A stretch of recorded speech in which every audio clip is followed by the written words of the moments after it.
For more analysis, Achike Chude, who is an African affairs analyst, joins us now. Thank you very much for joining us. Now, you've heard the president speak, and a president of ECOWAS now, that's Omar Toure, spoke about military action now.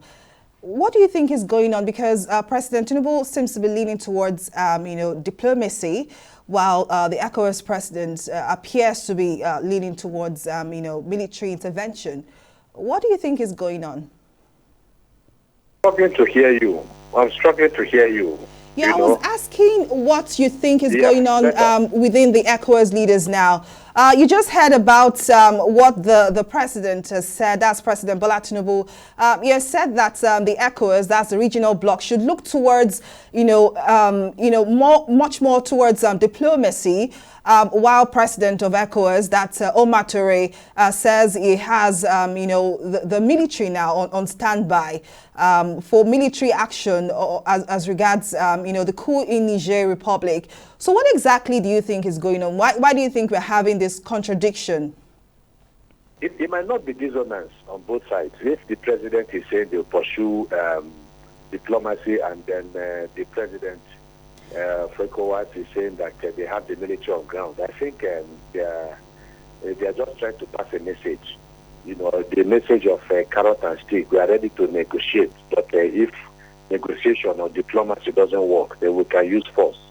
So I think they are just trying to send a message to the junta that it's not just about the dialogue, but you always have that other aspect, which is force.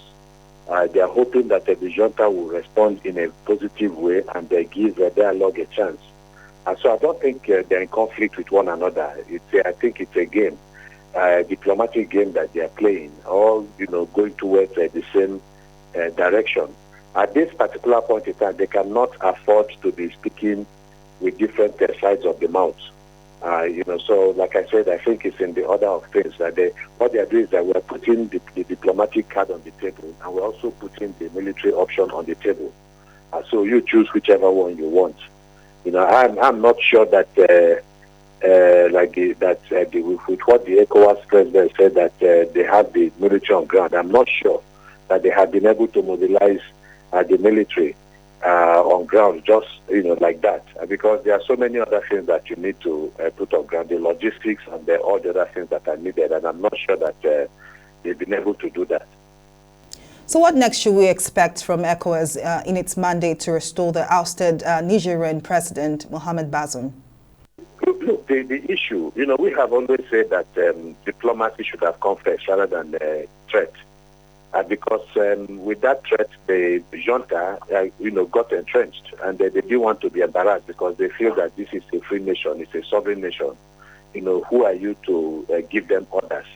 That's the way they are seeing it. But now that people are beginning to talk of diplomacy, they sent Sanusi, Mohamed Sanusi. They received him. They didn't receive. That means that things are moving hopefully towards the diplomatic angle. Don't forget that the very first, when the situation was exceedingly hot, that they had sent some other representatives, including the Sultan of Sokoto and the former Abdulsalami Abubakar, the former president of military president of Nigeria, and they did not receive them. So there seems to be an easing off of tension and anger, about the whole thing, and I think that they are responding to the overtures by ECOWAS. They are responding to the more diplomatic and the conciliatory tone of ECOWAS. And that, to me, that is the way to go. But they need to begin to build fences.